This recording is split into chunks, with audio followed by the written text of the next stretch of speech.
G20 किंबा group of 20 गोटे inter governmental forum 20 देश को नहीं G20 गठित है। Argentina, Australia, Brazil, Canada, China, France, Germany, India, Indonesia, Italy, Japan, Mexico, Russia, Saudi Arabia, South Africa, South Korea, Turkey, United Kingdom एवं United States. एही देश मानकर मिलित भावे G20 गठन करिवार लक्ष्य है global economy, international financial stability, climate change mitigation, sustainable development, terrorism भली विभिन्न कथावस्तु उपरे आलोचना करिबा। 1999 मसीह रे G20 गठन करागला। 2008 मसीहा ठारू कम से कम थरे ए बैठक बसे। ए प्रकारर बैठक को समिट कहा जाए। समिट माने सदस्य देश मानकर शासन मुख्य मानक द्वारा मिलित बैठक। ए व्यतीत यूरोपियन यूनियन देश मानकर उच्च पदस्थ प्रतिनिधि माने मध्य निमंत्रित हुअन्ति। यूरोपियन यूनियन माने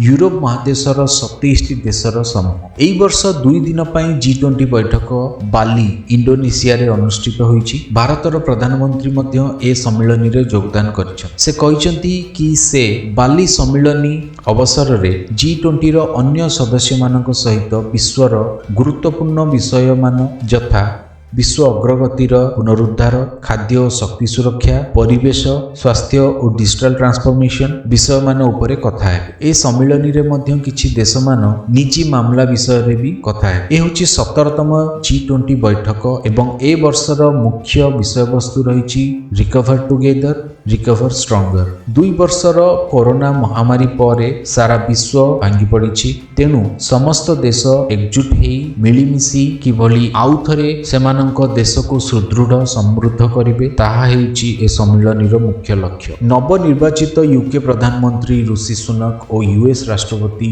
जो बाइडेन मध्य ए सम्मेलन रे योगदान करिछन। G20 रो 18तम सम्मेलन भारत रे हेबाकु जाउछि। सेति पई भारतर प्रधानमंत्री 18th G20 समिट पाई लोगो उन्मोचन करिसेंती। स्लोगान रे थिबा वार्ता हेउछि वसुधैव कुटुंबकम, one earth, one family, one future. एही स्लोगान को प्रधानमंत्री मंत्र भावे विवेचना करिसें। द मंत्र वसुधैव कुटुंबकम, the spirit of universal brotherhood is in this logo and reflected in the theme. In this logo the lotus depicts the mythological heritage of India, our faith, our intellect। ए संपर्कित अधिक जानिबा पई pib.gov.in वेबसाइट रे visit करंतु।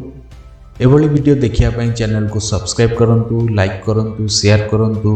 आउ हां, daily blog channel album songs video भी देखंतु, किंतु एभली वीडियो भी देखिया पई अनुरोध। जय जगन्नाथ।